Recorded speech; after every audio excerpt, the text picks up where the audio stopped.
வணக்கம்.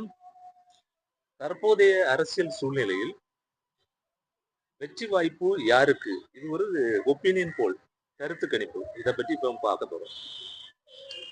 மிகவும் பரபரப்பான அரசியல் சூழ்நிலையில் இந்த 2026 சட்டமன்ற தேர்தல் நடைபெற உள்ளது.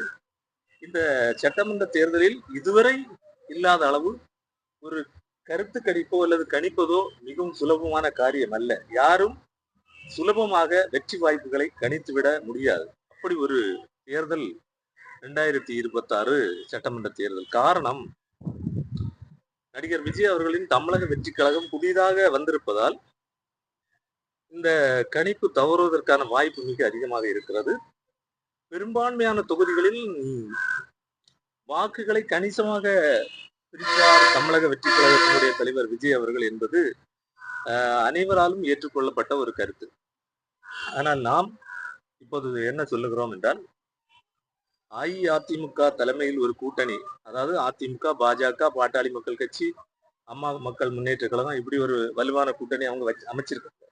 இருந்தாலும் கூட ஆளும் கட்சி திமுக அது மிகப்பெரிய மெகா கூட்டணி அமைச்சிருக்காங்க. அப்படின்னா திமுக,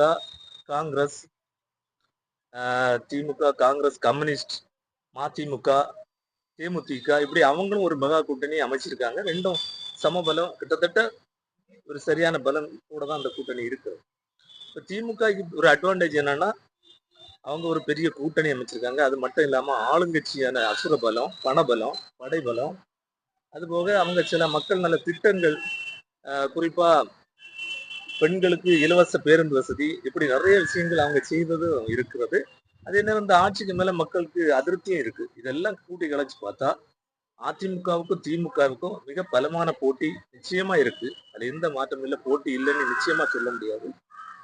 பெரும்பான்மையான தொகுதியில இந்த விஜயம் கணிசமான ஓட்டை பிரிப்பாங்க. எப்படி பிரிச்சாலும் அவர் 3வது இடம் தான் வருவாரு. திமுக அதிமுகவுக்கும் மிகப்பெரிய போட்டி நிச்சயமா இருக்கு. இனி வரும் காலம் இன்னும் ஒரு 10-20 நாள் கழிச்சு யார் வெற்றி பெறுவார் என்று கணித்து விடலாம். தற்போதைய நிலவரப்படி மிக சரியான போட்டி 2 கழகங்களுக்கும் இருக்கின்றது. 3வது இடத்தில் நடிகர் விஜய் அவர்களுடைய தமிழக வெற்றி கழகம் இருக்கிறது. நன்றி. மீண்டும் அடுத்த வீடியோவில் யார் ஆட்சியை பிடிப்பார் என்று நான் சொல்கிறேன். நன்றி, வணக்கம்.